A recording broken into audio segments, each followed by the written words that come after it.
ꯑꯩꯈꯣꯏ ꯍꯧꯖꯤꯛ ꯕꯥꯃꯣꯟꯗ ꯁꯖꯤꯕꯨꯒꯤ ꯑꯌꯨꯛꯇ ꯑꯩꯈꯣꯏ ꯀꯩꯅꯣ ꯃꯊꯦꯜ ꯊꯣꯡꯅꯕꯒꯤꯗꯃꯛꯇ ꯄꯣꯠꯆꯩ ꯄꯨꯔꯒ ꯂꯥꯛꯏꯅꯤ ꯑꯗꯣ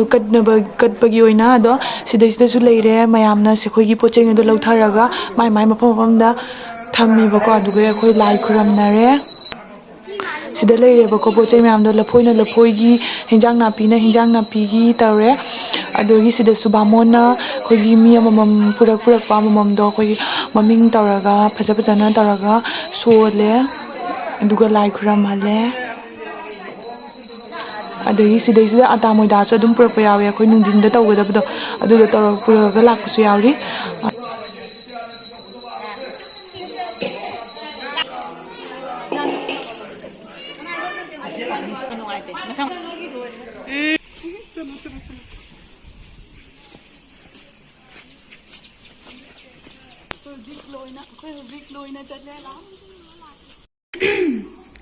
Hello everyone, ma'am punamag aigi channel da taram nokchari ado akhoi ngasidi meitei gi Sajibu Cheiraoba numini aduna ma'am punamag happy Sajibu Cheiraoba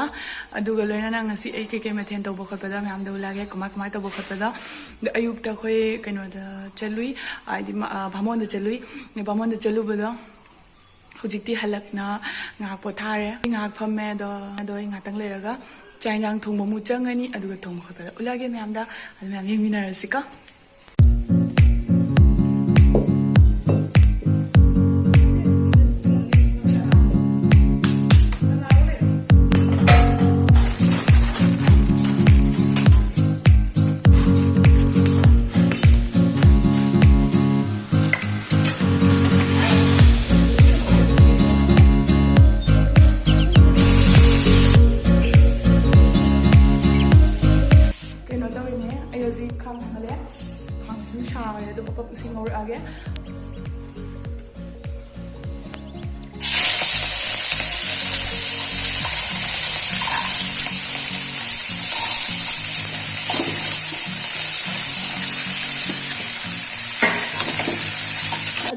I would be going over again. Soup more again. Simple soup more again.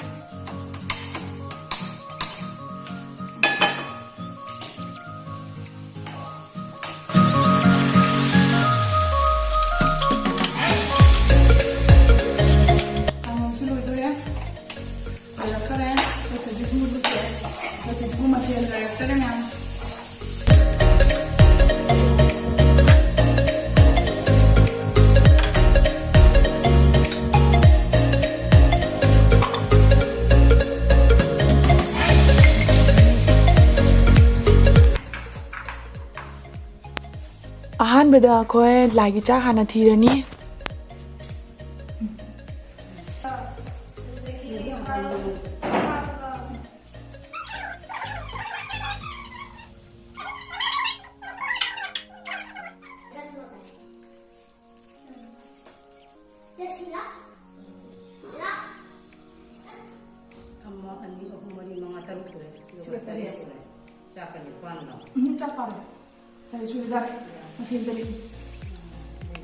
sida leire akhoi mathen taret ready ore ngasi gi thongba singduni ando soiba singje akhoi tapi na thirage papa gi hana thibirage adu thibadu de tawrage nang lai je thangdokhro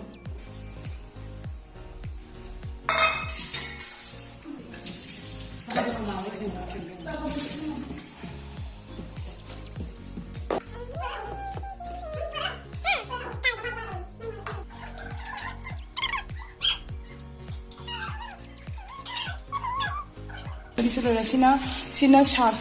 sina body thongani sina sabalawai ado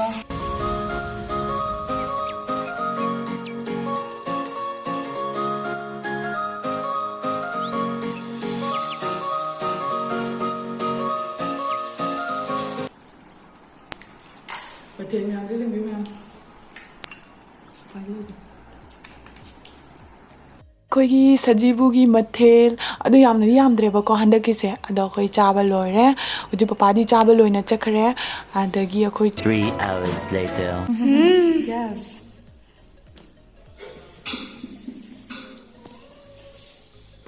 nungsida hapani manang je nungsi mamu ko bisa kidore Kena lah nang ngobra. Mayam akhoi huzik nungdin gi tan hodore asida lere akhoi zik pot pa horani thau hapkre dularga te keshubudi hapoi si se patsana munna totlani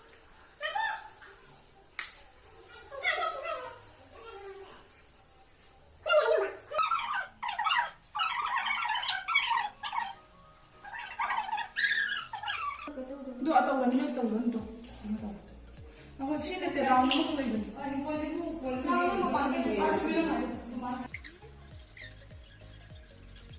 Hojik tan takpa loina haubasu lore adagi akoi borasu hauba lore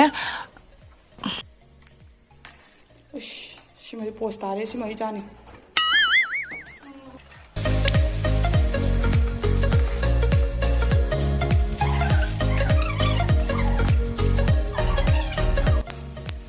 Hojik ai ahanbada akhoi gi yumda leiriba lai myamsgi akhoi katnabagi damakta yenba hore pangi lai su loi punama kattoini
loiraga akhoi hoji akoi mu phajana phammaga charani aduga loijare myam aigi video se swai siga